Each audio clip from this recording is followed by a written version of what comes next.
Judge Aaron Miles drove through the quiet city streets, the echoes of applause from the youth fundraiser still in his ears. It had been a good night, hopeful. His speech on opportunity and justice had drawn smiles, handshakes, and a rare sense of progress. A soft smile played at his lips as he reached for the radio.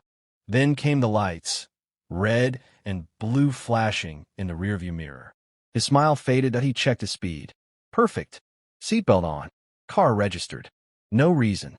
Yet, instinct reminded him. Being a black man behind the wheel at night was often reason enough. Sighing, he pulled over. Hands on the wheel. License, registration, judicial ID already out. Habits born out of guilt, but survival that a tall, white officer approached, jaw tight. License and registration. Yes, officer. Miles offered the documents, voice calm. I'm Judge Aaron Miles. The officer, Mike Reynolds, glanced at the ID, a flicker of recognition in his eyes, quickly buried under suspicion. A judge? Reynolds asked, his tone mocking. Driving this late? I'm headed home from a community event downtown, Miles replied. Reynolds peered into the car. Step out of the vehicle, Judge. Miles hesitated. It wasn't a request. He opened the door slowly, stepped out with measured grace. Reynolds rested a hand on his holster. Stand right there. Miles obeyed, headlights glaring behind him. What's this about? He asked, just routine. You sure this ID is real? It is, Miles replied, jaw tightening. You don't look like a judge. The words weren't new, but they always stung. I've served nearly a decade in this county, Miles said evenly. Reynolds circled the car, then asked, Mind if I search the vehicle? Miles wanted to say no, but he knew better. Go ahead. The search was slow, thorough, unnecessary. When Reynolds found nothing, his frown deepened. No drugs, no weapons, Reynolds muttered. You're clean. I told you that. Reynolds leaned in close. Still doesn't sit right with me. Judges don't usually look like you. Miles stared back. What exactly do judges look like? Officer. Reynolds didn't answer. He turned, walking to his cruiser. Stay right here. Miles stood, fists clenched at his sides. A car passed. Someone slowed, recording. He felt it. This wasn't just another stop. This was a reckoning. Then Reynolds returned. Turn around. Hands behind your back. What? Miles blinked. For what reason? Failure to comply. Possible false ID. I complied. And you know who I am. Reynolds didn't respond. Cold metal closed around Miles's wrists. The same cuffs he'd seen on defendants for years. Now on him. People began gathering. A woman shouted, That's Judge Miles. You're making a mistake. He was placed in the back of the cruiser. The door slammed. His authority, his entire identity, reduced to silence behind glass. The station, fluorescent lights buzzed. Murmurs followed them as Reynolds led him inside. Sergeant Jenkins met them at the desk. His face went pale. Mike, is that Judge Miles? He gave false ID, Reynolds said flatly. Jenkins looked at Miles, then back at Reynolds. This is wrong. I followed protocol. He's been a judge for 10 years. Jenkins snapped. Do you want to make a call, sir? Jenkins asked Miles gently. I'll wait.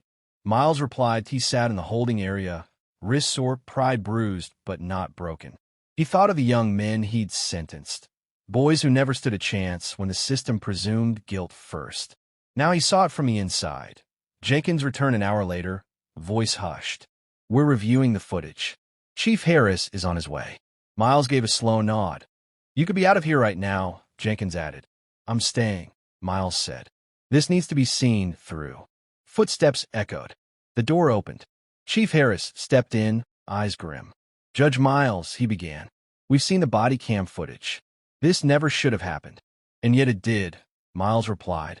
I'm placing Officer Reynolds on leave. Internal investigation starts tomorrow. Miles exhaled. But this wasn't vindication. Not yet. Outside, more voices gathered. Reporters. Protesters. The story had spread. Harris glanced at the door. Do you want us to escort you out? No, Miles said, standing tall. I'll walk out myself. Jenkins opened the door. The crowd turned. Phones rose. Miles stepped out slowly. The night air hit his face like a warning.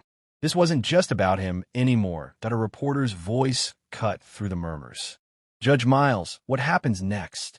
He paused. What had happened next? An investigation, Chief? And what do you expect to find? Judge Miles asked, his tone sharp. Chief Harris shifted uncomfortably. I'll be honest, Judge. Reynolds made a mistake. He acted on assumptions. But I can't just sweep this under the rug. Protocol demands an investigation. Miles studied him. He believed Harris was sincere, but sincerity wasn't enough. You know, Chief, Miles said, voice steady. I spent my career believing the system could be reformed. But I'm realizing now, it's not broken. It's doing exactly what it was designed to do. Harris looked pained. I hear you. I'm trying to make sure this doesn't happen again. Miles's expression softened but held firm. The issue isn't just Reynolds. It's the culture that enables men like him to act on bias without fear. This system, your system, doesn't protect us equally. I understand, Harris said quietly. What do you want me to do, Judge? I want you to really listen. This isn't about me. It's about every black man and woman who's been stopped, questioned, or worse, just because of their skin. Take a long, honest look at what you're a part of. Harris nodded solemnly.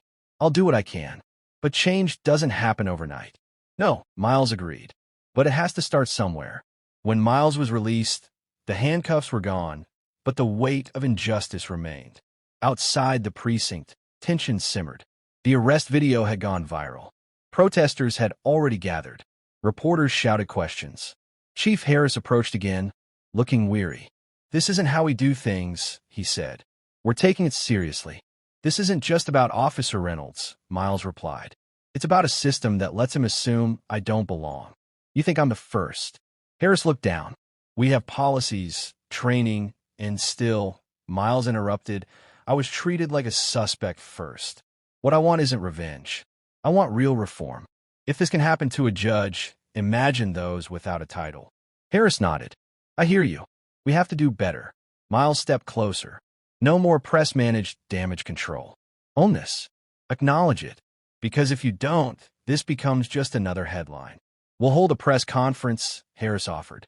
Be transparent about what happened. Detail next steps. Good, Miles said. But don't let it be just words. People need to see change, not hear about intentions. A loud voice called from outside. There he is. That's the judge. Reporters swarmed. You ready for this? Harris asked. Miles straightened his tie. I've been ready my whole life. They stepped out to the flashing cameras and raised signs. Harris spoke first, apologizing publicly, taking full responsibility. He announced that Reynolds had been placed on leave and a full review of procedures was underway. Then, Miles stepped forward, his voice clear. Tonight reminded me of something I've known all my life. That no matter who you are, no matter what title you hold, some people will still see you as less, simply because of the color of your skin. The crowd murmured, nodding. I stand here not just as a judge, he continued, but as a black man who has felt what far too many of us know, the humiliation, fear, and anger of being judged not by our actions, but by our appearance. A woman in the crowd raised a fist. Others followed. This isn't just about me. It's about every person who's been stopped, harassed, or harmed because of systemic bias. It's about a system that was never designed to protect us. That's why I'm calling not just for apologies, but for transformation. Applause rose. Miles's voice grew firmer. We must dismantle the culture that excuses prejudice. We need accountability, transparency. We need justice. The crowd erupted. From that moment, Miles's story became more than a local scandal. It became a national spark. Community leaders, activists, and families rallied behind him. A coalition formed, led by organizers like Maya and lawyers like Aaron and Marcus, demanding legislative change, community oversight, and structural reform. In the months that followed, progress came. Slowly, reluctantly, but it came. Then one crisp autumn day, Miles stood on the courthouse steps before a massive crowd. Thank you for showing up, Aaron said into the microphone, opening the rally. Because you refused to stay silent. Miles stepped forward. The energy was electric. I know many of you are tired, he began. So am I. But we can't stop now. The crowd stilled. We're not just asking for reform anymore. We're demanding it. We need bold change. Laws that protect, not just punish. Systems that uplift, not just surveil. He looked out at the crowd, faces filled with pain and hope. We've seen lives stolen, communities shattered. We can't unsee that, but we can change what happens next. More cheers, more fists. We pass policies, yes, but real justice? That requires vigilance. It requires unity. It requires us, all of us, to never let up. Maya smiled from the edge of the stage. We must reimagine what safety looks like, Miles concluded. Because real safety means being seen, being valued, being free. He looked up at the courthouse behind him, a symbol once cold and distant. Now perhaps a beginning.